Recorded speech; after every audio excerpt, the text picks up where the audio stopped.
चिन्हट के इसी overseas bank में के लॉकर को चोरों ने नेस्तनाबूद कर दिया। यहाँ 90 लॉकर थे और उसमें से 42 लॉकरों को सैटरडे की रात में चोरों ने घुसकर बहुत इत्मीनान से काटा। अलार्म वायर भी काट दिया, जिससे ना अलार्म अलर्ट मिल सका, ना ही पुलिस को भी चोरों की गतिविधियों का पता चल सका। 30 लॉकर को इत्मीनान से घंटों से काटकर करोड़ों रुपए की ज्वेलरी चोर उड़ा ले गए। यही नहीं, जिन लोगों का यहाँ लॉकर था वो उनके 3-3 पीढ़ियों की ज्वेलरी उस लॉकर में रखी हुई थी। लॉकर और बैंक की सुरक्षा के मानकों की बात करें तो बैंक सेफ्टी के मानक में केवल एक CCTV कैमरा था और कोई भी गार्ड तैनात नहीं था। हालांकि इस घटना के बाद से यहाँ 2-2 गार्डों की तैनाती तत्काल की गई है। आज उन ग्राहकों को बुलाया जा रहा है जिनके लॉकर्स हैं, उनसे लिखा पढ़ी करके पूछा जा रहा है कि कितनी ज्वेलरी या कितना सामान उनका रखा गया था। इसके अलावा आज सोमवार का वर्किंग डे होने के बाद भी कस्टमर्स को जो जिनके अकाउंट्स हैं उनको भी एंट्री नहीं दी जा रही है। इसके अलावा बैंक अधिकारी अंदर मीटिंग तो कर रहे हैं, लेकिन ये बताने की कोशिश नहीं बता पा रहे कि कितना माल टोटल गया है।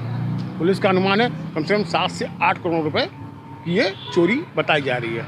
हालांकि पुलिस ने 12 घंटे के अंदर ही एक जो चोर था उसको मुठभेड़ में पकड़ लिया है। सैटरडे रात हुई चोरी की इस घटना के बाद दोपहर 1 बजे पुलिस को चोरी की जानकारी हुई। आनन फानन में पुलिस की 6 टीमें बनाई गई, सघन तलाशी की गई और सोमवार सुबेरे जल सेतु चौकी के पास पुलिस ने घेराबंदी कर एक कार को रोकने का प्रयास किया, जिसमें से एक बदमाश ने भागने का प्रयास किया, जिससे पुलिस मुठभेड़ में उसके पैर में गोली लगी और घायल हो गई। उसके साथ 2 उसके और साथियों को पुलिस ने पकड़ लिया है। बताया जा रहा है कि कुछ माल भी बरामद हुआ है। पुलिस अभी सघन छानबीन कर रही है। आज दिनांक 23 दिसंबर 2024 को ये जो जल सेतु क्षेत्र पड़ता है ग्राम लौलाई के पास थाना क्षेत्र चिन्हट में कल की हुई घटना के कारण पुलिस द्वारा रेगुलर चेकिंग अभियान चलाया जा रहा था। इसी पे क्रम में एक मुखबिर द्वारा सूचना दी गई कि 2 संदिग्ध गाड़ियां यहां से निकल रही हैं जो कल की घटना से कनेक्टेड हो सकती हैं।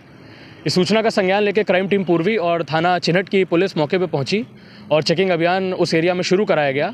जब वो गाड़ियाँ वहाँ से पास हो रही थी तो पुलिस द्वारा उनको रोक के उनसे पूछताछ करने का प्रयास किया गया। इसमें से एक गाड़ी से एक व्यक्ति द्वारा पुलिस पर फायर कर दिया गया और जंगल खेतों की तरफ भागने का प्रयास किया गया। वह बाकी साथी गाड़ी बढ़ा के वहाँ से भाग गए। अब पुलिस द्वारा बचाव में सिखलाए हुए तरीके से जवाबी फायर किया गया, जिसमें उस व्यक्ति के पैर पे गोली लगी है। उसकी पहचान अरविंद कुमार के नाम से हुई है, निवासी सीताकुंडी जनपद मुंगेर बिहार का है, रहने वाला है। इसके पास से कल की घटना से कनेक्टेड कुछ सामान प्राप्त हुआ है। पुलिस द्वारा व्यापक चेकिंग अभियान पूरे जनपद स्तर पर अभी कराया जा रहा है कि जो भी और संदिग्ध लोग साथ इनके हैं उन पे भी जल्द से जल्द उनकी गिरफ्तारी या कार्रवाई की जा सके उन पे। अभी उनको इलाज के लिए अस्पताल भेजा गया है, पूछताछ उनसे करी जाएगी। कल का जो इंसिडेंट हुआ है उसके लिए हम अभी सारे कस्टमर्स आ रहे थे, आप देख ही रहे, तो हमने सबसे बात की। हमारे सिक्योरिटी फीचर्स रहने के बाद भी इस तरह का अनफॉर्चुनेट इंसिडेंट हुआ है, तो हम कस्टमर्स को पूरा सपोर्ट कर रहे हैं और पुलिस प्रशासन भी कल था हमारे सारे सहयोग लेके गए। और इस तरह के इंसिडेंट्स के लिए हमारे पास इंश्योरेंस कवरेज भी है और बाकी जानकारी और कुछ हमें उपलब्ध होगी तो हम आपको अवश्य प्रदान करेंगे। नाम है भाई साहब का? नीरज कुमार मिश्रा। नीरज जी, लॉकर नंबर क्या था आपका? 60। अप्रॉक्स कितनी ज्वेलरी रखी होगी उसमें? कॉमन 2 हार थे। जब सारा सामान था इतना तो हमें खुद ही नहीं आता। 6-7 अंगूठी थी हमारी, 2-3 हमारी थी, 2-4 हमारी वाइफ की थी। आपकी और आपके रिश्तेदार का भी सामान था? सब था हमारे साथ पता। कब खोला था आपने लॉकर? लॉकर हमने खोला था फरवरी में। ज्योति श्रीवास्तव, तिवारी गंज। ज्योति जी, आपका लॉकर नंबर क्या था और कितना गया है, कितने लोगों की ज्वेलरी थी? 71 लॉकर नंबर। उसमें मेरी सास की ज्वेलरी थी, मेरी थी और जो मेरा मतलब डबल समझिए कि मायके पक्ष से जो मिली और ससुराल से जो मिली वो, और जो बाकी मुँह दिखाई वगैरह में रस्में होती हैं वो मिलता है।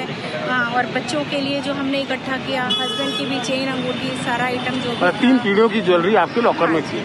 सब कुछ इसी में था, बस जो पहने हैं वो बचा है, बाकी तो सब हमने लॉकर में रखा कि सुरक्षित रहेगा।